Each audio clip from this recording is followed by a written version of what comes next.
السلام عليكم. النهارده هنعمل البسبوسه بطريقه سهله جدا وبسيطه. المبتدئين او اللي لسه اول مره بيعملوها هتطلع معاهم ناجحه جدا وطعمها احلى من الحلواني بكتير. شايفين الجمال بتاعها؟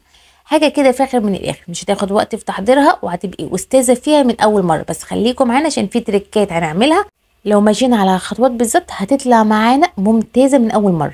يلا بينا نشوف بقى الجمال ده عملناه ازاي. نبتدي كلامنا بالصلاه على النبي، اللهم صل وسلم وبارك عليك يا رسول الله. اول حاجه هنعملها الشربات. معايا كوبايه ونص ميه مع كوبايه وربع سكر وعصره ليمونه رشه فانيليا، وبعد كده هندوبهم مع بعض. واول ما السكر يدوب معانا ويختفي السكر هنسيبها بالظبط تاخد غلوتين ونشيلها من على النار. شربات البسبوسه بيكون خفيف ما بيكونش تقيل، واختياري مش اجباري. هحط معلقه سمنه بلدي كده بتفرق قوي في الطعم. بعد كده هجيب معايا تلت كوبايه جوز هند ومعاها معلقتين كبار لبن بودره. هقلبهم مع بعض كويس جدا على النار كده يدوبك يتحمصوا. ويخلي بالنا ان هو ان يعني لونه بيتغير بسرعه جدا، ممكن يتحرق مننا. مش يتحمص، يا دوبك بس نطلع الرطوبه منهم ولون. الخطوه ديت او التركايه ديت بتفرق قوي في طعم البسبوسه. لو عملناها تطلع معانا ممتازه. بعد كده هنحط كوبايه الا ربع لبن معاها كوبايه وربع سكر. هنقلبهم مع بعض كويس وهنحط كمان عليهم باكت فانيليا. وبعد كده هنحط يعني مقدار تلت كوبايه عسل جلوكوز، او ممكن نعمل شربات تقيل جدا وناخد منه 3 معالق كبار. هنقلبهم مع بعض كويس جدا على النار، واول ما يسخنوا معانا ويدوب معانا السكر ويدوب معانا العسل الجلوكوز ونحطهم بايدينا كده، ايدينا استحملتها نروح جايين شايلينها من على النار. بس نتاكد ان هو داب كويس السكر وعسل الجلوكوز وكله تمام تمام، ايدي استحملتها خلاص هشيلها من على النار. هجيب بقى السميد معايا نص كيلو سميد من عند العطار بره، مش اللي هو بتاع الاكياس. هحط عليها الجوز الهند واللبن البودر اللي احنا عملناه. خطوه اللي هي التحميصه ديت اختياري، بس فعلا فرقت جدا في طعم البسبوسه. احنا النهارده بنعملها بطريقه جديده بس فعلا فرقت جدا في طعم البسبوسه. هحضر معايا 150 جرام سمنه من خليط ما بين السمنه النباتي والسمنه البلدي. عايزه تحطي سمنه عادي تمام مش مشكله اللي موجود عندك، بس السمنه البلدي بتدي طعم متميز جدا في الحلويات. يدوبك ان احنا هنقلبهم مع بعض كده لحد ما السميد يشرب معايا السمنه يعتبر كلها كده تغلف كل حبايه سميد بالسمنه. هنزل بخليط العسل جلوكوز اللي هو باللبن بالسكر وهقلبهم مع بعض كويس. بس ان هو ان انا مش هقلب واعجن لا، لان لو عجنت كتير معايا هتبوظ مني البسبوسه. هي بس يا دوبك تتقلب كده ويختلط اللبن مع يعني المكونات السايله مع الجافه.